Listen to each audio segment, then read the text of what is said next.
Amwaku bi Salifu Amwaku de oman mu bo obia Salifu Amwaku a etrin sako nipa ba ko bi so prophet ase ne babema na na ote sie na chi. All right, this is Obibeka said the crime scene. Wo hwe folia esi ha ya. The ashi na car no be boom ahoma ete ya e car ne engine a page no. Ni nyamu no omo kire mu se ewo ankran de is legon de kosi so ewo he ya no mu no ya se 4x4 the registration number na GL 2542-23 na Jaguar car ibi ni nya car papa car stu ni na car papa na kokonya sankwanhia no ono so the registration kan obi na ba kokrampo de na emma mienu na na tim omo yeso omo hye dwere be mekojo na no me hwe video am sa di pa korafi ne kro ya kamia me mua no video ko mekojo kamia me mua because mine never is say utim say ya say de mom hu say ni patim ye ase won say won so na hye wo ho what is see ananim just wash shit drebe. I know me kofa oh my the God, exact Charlie. face. I mean say wo video no man me po anhwe anto aso. Yeah, just a hard drain. Yeah, right. Obi e no obetimi stop a accident. Dey be a accident be see. But ade a ya na a hard drain say o mine ni akade a yetimi de bo ho bra. Ena Ghana you need training no. Yeah, you need training no. I had a fighting emergency disaster. Obi enim ade ato ansa wan hu say ye ni bi. Hello. Obi enim eti fire extinguisher bo bi fie sesi e eja to ho bedwane eja fire extinguisher. Akuduro ni ho. Ye ni sa de ni bi. Ya no amenam ho. Mafia me hwa de ni din na mpelifo bi gina ho na me hwe said the city na car apake o maka foforo kwan ya betwam eno kra na ye me ya na car foforo free na chi ai gwen epia kohye ho e ma ya mienu na ahye o Just like that. Mkojo, just like that. and enye say eyo wuo bia no ma say wa yare na ma me gina ne ho hospital na wawu ne nsem wo hyekam wanya akwanhia wepra and just so sound so show. No, na me chira wonu mfoni no. Kana nkasa boat one bam the trauma you go through. Yeah. Na adragi wa do akopem dan ma ebu. Na wepra. Moje winum. Na eja esa show. Na wuntime home in your pain. Obren twanyum bi oboy. O say Yo. ewu ahodo a ompe ye nsuo ewu ejawo ene ka kwanhia sa ewo ne de Wotanfo kra wo mompa ye se no se nyame aye wadom na wanya sika to ka se sifia na se wo ba betwi bia make sure say wo ba no will go through the process. CCTV footage na oh man kase sika forma nye sika di ba bia na CCTV footage na come here show what TV like what that speed na no dey kono as obi a wa high wonim omo brother me what I think is that ofaka na e bia wan money papa man e na me ko akola 60 to me be na wo like e was so no go into that enti ase ebi aka otatu no ene otrai ekotu da aka papa you could say man yes na ma me dey say cars wo fia bless obetu we kiss ne gugu ho ne wetu we eti key ya available ma bless no obefa ena obefa eti utimi say okoye gaga enti ofa ma Jaguar. Can you imagine what you say how na Nyankopon tere bia ubusa na semenye yie bisa na yeye because na preti ase no ngura ya wu na me ka obi onu momu agina ma obi kwan eti no ye besere mo look enye bone se wenye sika na watoka bagana mre makoda ni edi mfie du nsia ontwika awo no 16 years o to ka kwan no onia Koma ya emranketenkete bi ho asam nton a ai wonnim da asam mato ya asam ton obeka se mra di kura mu It's yesremo.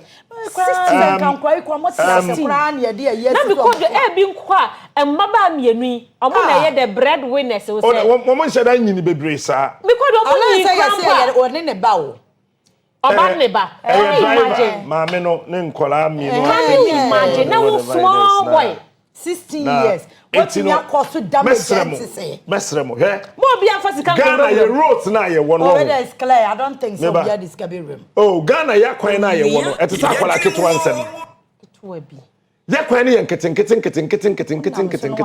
eti space bi akura ni wa accident e ba eti de bia me ka kire wonne me twika me drive video o mani mu de ma no me drive video o machi de o me bonkum so de o me nifa so GABA sign bi ano odin na betimi di akwanhia besa na sente sa pa dia mesrawo enkwala na mutu ma ne da aka no wutu da aka ye careful wutu ma aka ye careful wo license kra ye careful cause say apostle na e copy sin ne so ne fire service for no bo amane omo say captain ya amfa nipa skin yesesa enso and na me question is say efia ewo ewiem ho nyina no East Legon no na obi ani extinguisher me nwanwa obi akudro no omo gina che no omo so on be video efia bro no to say East Legon escafo kro wo mu ni emergency response buttons bi obi atimi press it but o man na be yie biom efia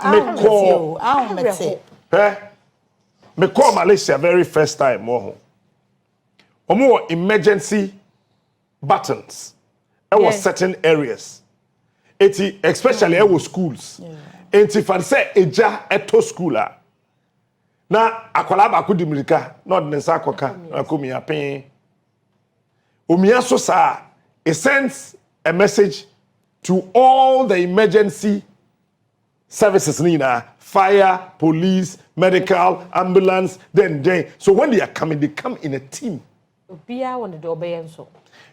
But me can't some organ it's me pekasa. But general dia ba ko ne say. Your time ni what say ya the emergency no craba. Traffic issues. And na me kojo e to da bia yen drivers no ankasa me kojo to da bia mu bi ho no mo a. Da bia me ka say me ti ha yi say de hane the whole mabusua no ahye. Enti say obi drive ya bu ho mo hwe wo car na ekura no e bia so a. Ono ne dia no so. Opese o ka umia. O that's articulate bi ye me bi. O ka umia. Me come nim sa. Anu anko. Me come nim. Me crossing no. Me come nim. Me gina me manager na bi say adan. Almost Captain. Minim say ye wa. Captain. Minim say ye wa. Can you imagine? Enti say ke ni pa foforo de anka kwa ni kunu. Kuno. Na we kwa no nim say ye bia no so kumi anko be kuma wi anse we say captain na o kana. Kwa just smart na dem. Ebony accident wo wi anse na omu hu say ye ono a. Ono a anko. Wo ye wa de so ye fa no so atia so. O pe wo kun. Anajo kra na ya. O so highlight ni say ya. No dia to wani. Woman ni dim no kra no wo. That's it. Ah, we ti o. Yeah, that was it. Are wo me kojo. O chena mo no ti see anachi. All right, this is Obibeka said the crime scene. Wo hwe folia esi ha ya. The ashi na car no be boom ahoma ete ya e car no engine a page no.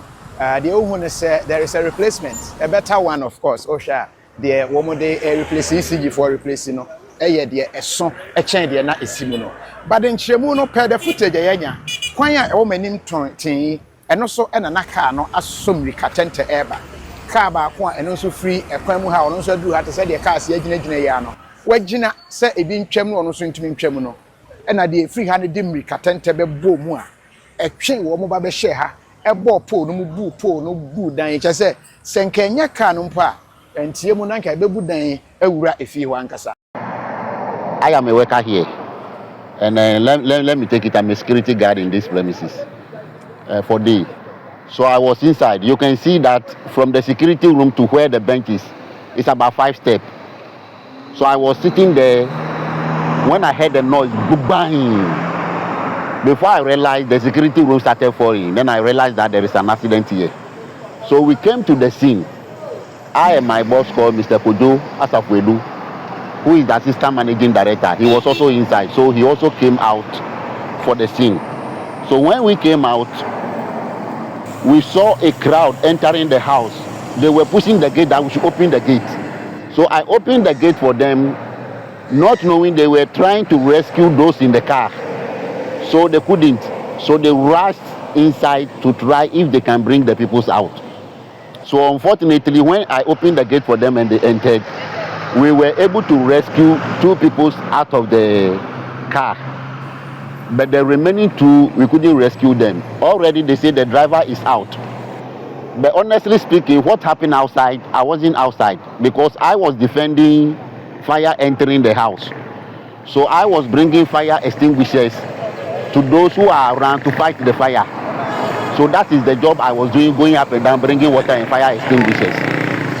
So it was then that a Muslim guy also tried his best to break through the fire to bring one young lady out, who is a child.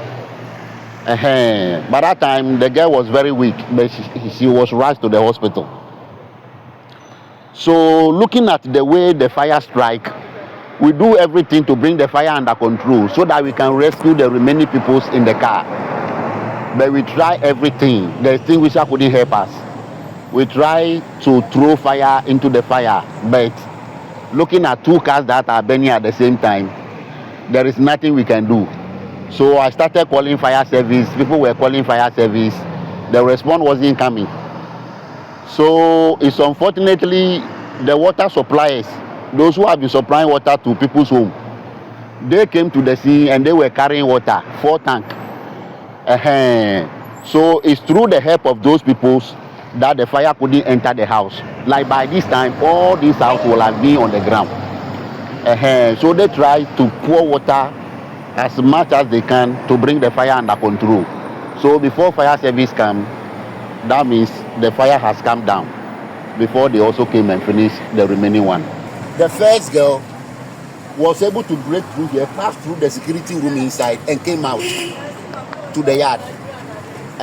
But the second one is one Muslim guy who was bold enough to fight the fire and then was able to bring the young girl out. But the remaining 2, what caused the whole problem is the front seat pressed them at the back. So there is nothing we can do to bring them out. So the guy tried to pull them, but it's like something has locked them behind. So it's like the guy do all his effort that he can do to bring them out, but the result brought nothing to me. The incident happened at 14:22. That is where the incident happened. So the fire service came. I couldn't monitor the time because, to be honest with you, looking at the pressure on me, that I was helping to fight the fire, but they came in the evening. The delay for over 2 hours, more than 2 hours, before fire service were able to respond to the scene. So I couldn't get the exact time. To be frank, when they came, people started harassing them, and then the fire service, and then they were harassing the fire service for not responding to their call, because when the incident happened, they were trying to call them, so they were angry with them. But after approaching one officer, they were also complaining that when they were coming, there is a whole lot of traffic at Medina. So even when they are blowing their horn, they don't even give them the chance to penetrate. So we can't blame them for that. And even look at the whole East Legon. What the fire service told me is what I'm giving to you. Look at the whole East Legon. There is no fire station at East Legon. So what do we want them to do now? They have to come all the way from Medina to this place.